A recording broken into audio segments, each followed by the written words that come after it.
Hi everyone, বন্ধুরা, আজকে টিউটোরিয়ালে দেখানো হবে কিভাবে আপনি আপনার বিজনেসের জন্য একটি প্রফেশনালভাবে জিমেল অ্যাকাউন্ট তৈরি করবেন অথবা জিমেল আইডি, যেটাকে জিমেল আইডি কিংবা জিমেল অ্যাকাউন্ট বলে, সেটা তৈরি করবেন। সেটা আইডি তৈরি করার জন্য প্রথমে আপনি আপনার জিমেলে যাবেন। আমি আমারটা যাচ্ছি। এখানে যাওয়ার পর এই যে দেখতে পাচ্ছেন জিমেলে ক্লিক করবেন।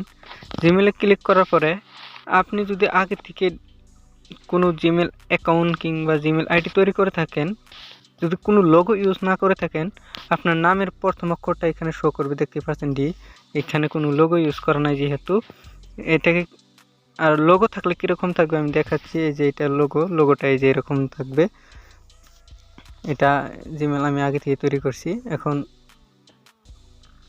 যেহেতু আমরা নতুন একটি জিমেল অ্যাকাউন্ট তৈরি করতে চাচ্ছি, তার জন্য এখানে এই যে দেখতে পাচ্ছেন তলে নিচের দিকে আছে প্লাস অ্যাড অ্যানাদার অ্যাকাউন্ট। এই যে মানুষের মাথার মতো একটা ছবি দেওয়ার পর প্লাস আছে, যে এই যে দেখতেই পাচ্ছেন অ্যাড অ্যানাদার অ্যাকাউন্ট, এটাকে ক্লিক করবেন। এটাকে ক্লিক করার পরে তারপরে দেখতেই পাচ্ছেন সেট আপ ইমেল। তার নিচে দেখতে পাচ্ছেন গুগলে ক্লিক করবেন। এখানে ক্লিক করার পরে তারপরে এরকম কিছু একটু লোড নেবে। লোড নেওয়ার পর এরকম দেখাবে। এরকম পিন ইউজ কিংবা পাসওয়ার্ড ইউজ করতে পারেন। আপনার যদি ফিঙ্গারপ্রিন্ট না থাকে তার জন্য পিন ইউজ করতে হবে। আপনার মোবাইলে থাকলে ফিঙ্গার অপশনটি দেবে না। আমি ফিঙ্গারপ্রিন্ট করে নিলাম, যেহেতু আমার মোবাইলে চার্জিং নেই তার জন্য এটা আসছে।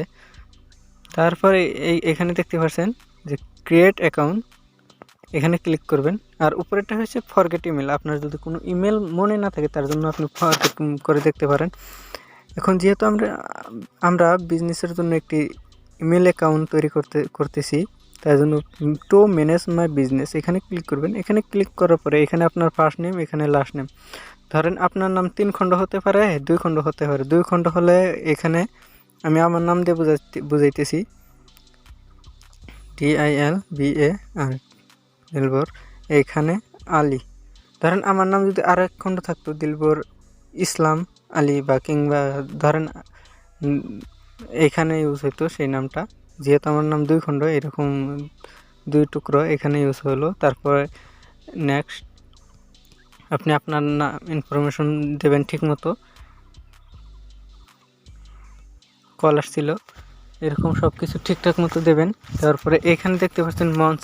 এখানে মন্থটা মানে আপনার ডেট অফ বার্থ, যে মাসে আপনার জন্ম, সেখানে আপনি আপনার এগুলো দেবেন। এগুলো আপনি কাউকে দেখাবেন না। এখানে আমি আমারটা দিলাম। এগুলো আমি পরবর্তীতে হাইড করে দেবো, কারণ এগুলো দেখালে পরবর্তীতে প্রবলেম হয়। তারপরে এখানে ইয়ার মাঝেরটা ডে, যে দিনে মাসের জন্ম। তারপরে এখানে হলো আপনার ইয়ার। তারপরে এখানে জেন্ডারটা মেল ইউজ করার পরে তারপর এখানে সব কিছু ঠিকঠাক দেওয়ার পরে আপনার যে ন্যাশনাল আইডি কার্ড কিংবা জন্ম প্রমাণপত্রতে যেভাবে আছে সেইভাবে ফিল আপ করবেন। এগুলো ফিল আপ করলে পরবর্তীতে কোনো কিছু হলে রিকভার করতে অনেকটাই ইজি পাবেন, আরামদায়ক হবে কাজটি। তারপর নেক্সটে ক্লিক করার পরে এখানে আপনি আপনার জিমেল আইডি তৈরি করতে পারেন বা কিংবা ইউজার নেম যেটাকে বলে এখানে দেবেন। এই বক্সটিতে ক্রিয়েট এ জিমেল অ্যাড্রেস, এখানে আমার নাম থেকে ইউজ করে দেখাচ্ছি, DILBA দিলবর YT24 দেব। অ্যাভেলেবল আছে কিনা, YT24। তারপর নেক্সট করে দেখি অ্যাভেলেবল আছে কিনা।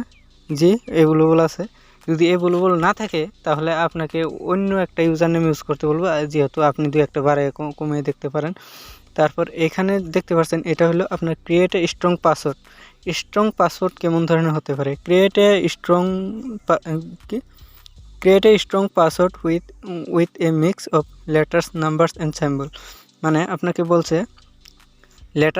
লেটার, নাম্বার, সিম্বল 3টা থেকে ইউজ করতেই হবে বাধ্যতামূলক, এটা ইম্পর্টেন্ট। লেটার হলো এইগুলো, এর থেকে শুরু করে জেড পর্যন্ত যেগুলো আছে। আর নাম্বার হলো এইগুলো 1 থেকে 0 করে স্টার্ট করে 000। তারপর সিম্বল হয়েছিল এগুলো থেকে স্টার্ট করে একদম শেষ পর্যন্ত যত আছে সিম্বল, এগুলো ইউজ করতে পারেন। আমি আমার নাম ইউজ করছি পাসওয়ার্ড। এগুলো হলো লেটার। তারপর সিম্বল ইউজ করব আপনি এগুলো উল্টা পুল্টাও করতে পারেন, সিম্বল আগে পরে দিতে পারেন, মোটোতে এগুলো দিতে হবে আপনার। তারপর নাম্বার 707, তারপর ডাবল সেলের, তারপর নেক্সট আপনি আপনার মতো দিবেন। মনে রাখবেন পরবর্তীতে এগুলা আপনি যখন আপনার আইডিতে প্রবেশ করবেন এই পাসওয়ার্ড আর ইউজার নেম এগুলো লাগবে। তারপর নেক্সটে ক্লিক করার পরে এই যে এখানে দেখতে পাচ্ছেন স্কিপ করতে পারেন, ইয়েস আই এম ইন, এখানে ক্লিক করলাম। এখানে ক্লিক করার পরে এই যে দেখতে পাচ্ছেন যে আইডিটি তৈরি করলাম, জিমেল আইডিটি সেটা শো করছে। তারপর নেক্সট আপনারও শো করবে। শো করার পরে এই যে এখানে আছে আই এগ্রি করলাম।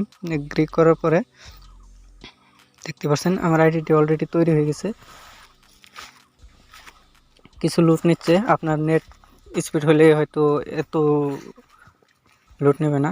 যেহেতু আমার আইডি তৈরি হয়ে গেছে, এখন আইডিটা দেখতে কীরকম দেখায় সেটাও দেখবো।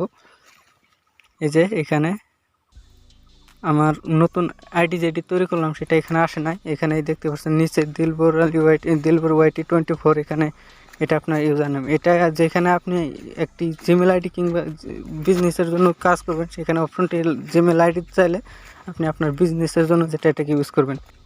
এই ভিডিওতে আপনার কিছু হলেও বুঝতে পারছেন বা হেল্প হয়েছে। সুস্থ থাকুন, ভালো থাকবেন, খোদা হাফেজ।